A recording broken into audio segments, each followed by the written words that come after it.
But this recent data breach at the end of 2023 of 23andMe is particularly concerning because they hold and harbor a lot of sensitive information. And then to make matters worse, they're now blaming the victims. Why are they blaming the victims for this data breach?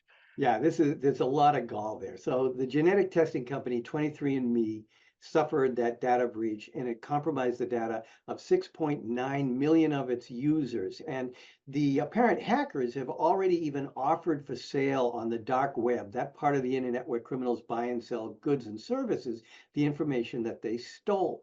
Now, the key to this is the data breach appears to have been done by what's called credential stuffing. This is when passwords of people that have been compromised in earlier data breaches are used to access the data at another site.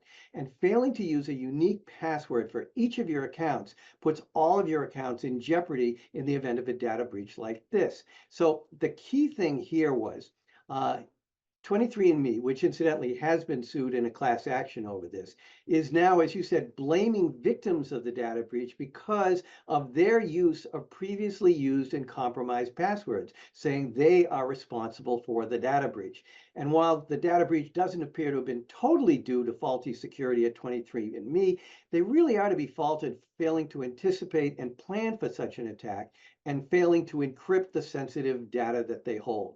So really, the lesson for us all is to first make sure we use a unique password for each of our online accounts. And second, to use dual factor authentication so that even in the event that a hacker, like was done here, manages to learn your password, the hacker wouldn't be able to access the account merely by using the password. Now, interestingly enough, following the data breach, 23andMe now requires the use of dual factor authentication, which previously was only an option for its customers.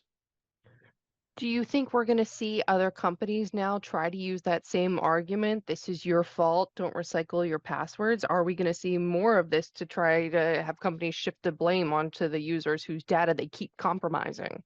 Yeah, I definitely think we're going to see that. However, this kind of a defense has been used similarly before, and it doesn't work. When you have, let's say, a product that has defects, if the product isn't used properly, the companies have to assume that people will not necessarily use a product properly, and they have to make sure that the product is safe. And similarly here, credential stuffing, yes, we all need to use unique passwords. However, the companies know that people don't do this. So the companies should require dual factor authentication, should encrypt the data. This is something that the companies really do have a bigger responsibility. So they're going to defend it by saying we're responsible for credential stuffing, but I don't think that that defense is going to work.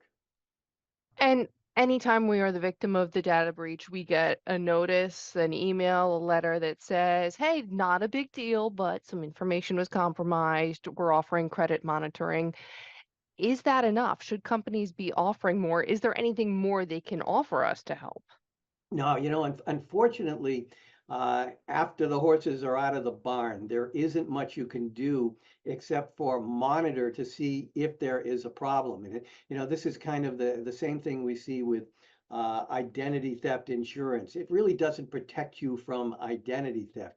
I always liken it to you're crossing a street, you get hit by a bus, and someone runs out and tells you right away, guess what? You've just been hit by a bus. And that's what it is with identity theft insurance. It doesn't protect you from identity theft. It only lets you know sooner. So there are things that people should be doing, like freezing their credit is a big thing that we all should do. But I don't think we're going to find the companies doing much more than providing monitoring.